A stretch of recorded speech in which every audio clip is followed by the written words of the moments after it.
ఈరోజు మన టాపిక్ వచ్చేసి ఏంటంటే కమ్యూనికేషన్ స్కిల్స్. అంటే మనం నలుగురిలో కానీ ఒక గుంపులో కానీ ఉన్నప్పుడు వాళ్ళతో ఏ విధంగా డిస్కస్ చేయాలి అనేది ఈరోజు మన టాపిక్. ఎందుకంటే కొంతమంది ఉంటారు, వాళ్ళకి ఏం మాట్లాడాలో తెలియక అక్కడనే అలానే తడబడుతూ ఉంటారు. సో అందుకని చెప్పేసి నేనైతే ఈ టాపిక్ మీద చేయబోతున్నాను. ఈ వీడియో మీకు యూస్ఫుల్ అవుతుంది అనుకుంటున్నాను. ఒకవేళ మీకు యూజ్ అనిపిస్తే వీలైతే 10 మందికి షేర్ చేయండి, వాళ్ళకు కూడా ఎంతో కొంత యూజ్ అవుతుంది. మాత్రం లేట్ చేయకుండా సాగదీయకుండా మనం టాపిక్లోకి అయితే వెళ్ళిపోదాం. ఒక చిన్న ఇన్ఫర్మేషన్ అండి, ఈ వీడియో క్వాలిటీ తక్కువగా ఉంది అని అలా ఏం బాధపడకండి. ఎందుకంటే నా చిన్న మొబైల్ కాబట్టి సో క్వాలిటీ పరంగా చూసుకోకండి. నా వర్డ్స్ అనేది మీరు వినండి, అంతే చాలు. మాత్రం లేట్ చేయకుండా టాపిక్లోకి అయితే వెళ్ళిపోదాం. సో ఫస్ట్ పాయింట్ వచ్చేసరికి, మీరు ఒక గ్రూప్లో ఉన్నారనుకోండి, అక్కడ ఒక డిస్కషన్ జరుగుతుంది. అక్కడ మీరు నిల్చొని వింటున్నారు, కాకపోతే మీకు తెలియని సబ్జెక్ట్ మాట్లాడుతున్నారు. కాబట్టి అటువంటప్పుడు మీరు ఏం మాట్లాడకండి, వినండి. ఫస్ట్ ఆఫ్ ఆల్ విన్న తర్వాత మీకు ఒక అవగాహన అనేది ఉంటుంది. అంటే మీరు దానికి సంబంధించిన సబ్జెక్ట్ గురించి ఏమైనా తెలిసి ఉంటే ఇన్ఫర్మేషన్ అప్పుడు మాట్లాడండి. ఎందుకంటే మీకు తెలియని సబ్జెక్ట్ గురించి మాట్లాడాలనుకోండి, అక్కడ మిమ్మల్ని చూసి ఎగతాళి చేస్తారు, నవ్వుతారు, నీకేం తెలియదని చులకనగా చూస్తారు. కాబట్టి మీరు తెలిసిన సబ్జెక్ట్ గురించి మాట్లాడండి. అప్పుడే మీకు అక్కడ గ్రూప్లో ఉన్నప్పుడు మీకు అనేది ఒక వాల్యూ అనేది ఉంటుంది. సో మీరు నిల్చొని ఉండండి. ఫస్ట్ ఆఫ్ ఆల్ వాళ్ళు ఏం మాట్లాడుతున్నారు అనేది అబ్జర్వ్ చేయండి. అబ్జర్వ్ చేసిన తర్వాత ఒకవేళ మీకు తెలిసిన సబ్జెక్ట్ ఉందనుకోండి, దాని గురించి మీరు ఎక్స్ప్లెయిన్ చేసుకోండి, ఏం పర్లేదు, ఇబ్బంది ఏం లేదు. ఒకవేళ మీకు తెలియని సబ్జెక్ట్ గురించి మాట్లాడితే మాత్రం మీరు మాట్లాడకండి. ఫస్ట్ ఆఫ్ ఆల్ అయితే వినండి. విన్న తర్వాత అప్పుడే మాట్లాడండి.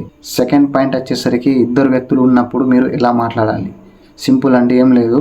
ఫస్ట్ ఆఫ్ ఆల్ నీకు తెలిసిన సబ్జెక్ట్ గురించి ఏదైనా ఉంటుంది కదా, కంప్యూటర్ గురించి తెలుసు అనుకోండి, దాని గురించి ఎక్స్ప్లెయిన్ చేయండి. ఒకవేళ బైక్ గురించి తెలుసు అనుకోండి, దాని గురించి ఎక్స్ప్లెయిన్ చేయండి.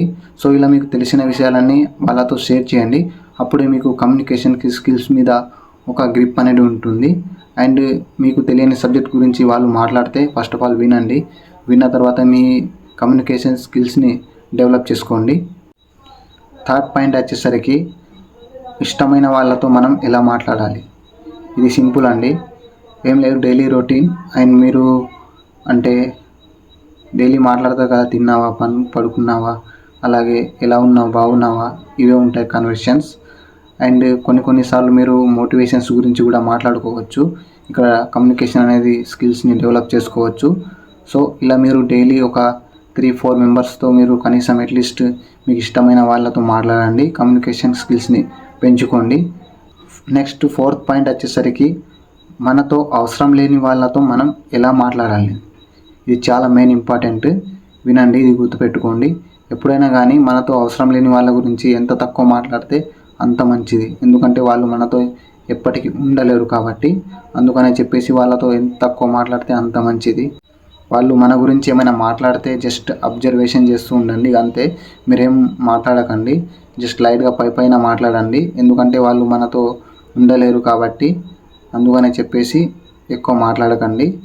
అండ్ మీ కమ్యూనికేషన్ స్కిల్స్ని పాడు చేసుకోకండి. నెక్స్ట్ ఫిఫ్త్ పాయింట్ వచ్చేసరికి, చుట్టాలతో మనం ఎలా మాట్లాడాలి. సో ఇది చాలా మెయిన్ ఇంపార్టెంట్ పాయింట్. చుట్టాలలో మనకు 2 రకాలుగా కేటగిరీస్ ఉంటారు. ఒకటి మనం బాగుపడితే సంతోషించేటోళ్ళు, ఇంకొంతమంది చుట్టాలు సెకండ్ వచ్చేసరికి మనం కింద ఎప్పుడెప్పుడు పడతామో అని ఎదురు చూసే చుట్టాలు కూడా ఉంటారు. సంతోషించే చుట్టాలు మనం కింద పడితే ఉంటారు. అండ్ వీళ్ళతో కాస్త జాగ్రత్తగా ఉండండి. అండ్ మనం బాగుపడితే సంతోషించేటోళ్ళతో మనం చాలా క్లోజ్గా అండ్ మూవ్గా మాట్లాడండి, వాళ్ళతో ఏం ఇబ్బంది ఏమి ఉండదు. అండ్ కాకపోతే మనం కింద పడితే సంతోషించేటోళ్ళు ఉంటారు, వాళ్ళతో కాస్త జాగ్రత్తగా మాట్లాడండి. అండ్ వాళ్ళు ఏం మాట్లాడినా కానీ తల ఊపుకుంటూ ఉండండి.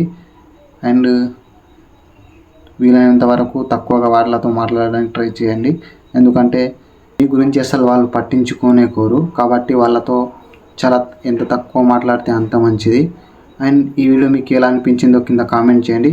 ఇంకేమైనా టాపిక్స్ గురించి మాట్లాడాలనుకుంటే కింద కామెంట్ చేయండి. నేను ఆ టాపిక్ మీద కూడా వీడియో చేయడానికి ట్రై చేస్తాను.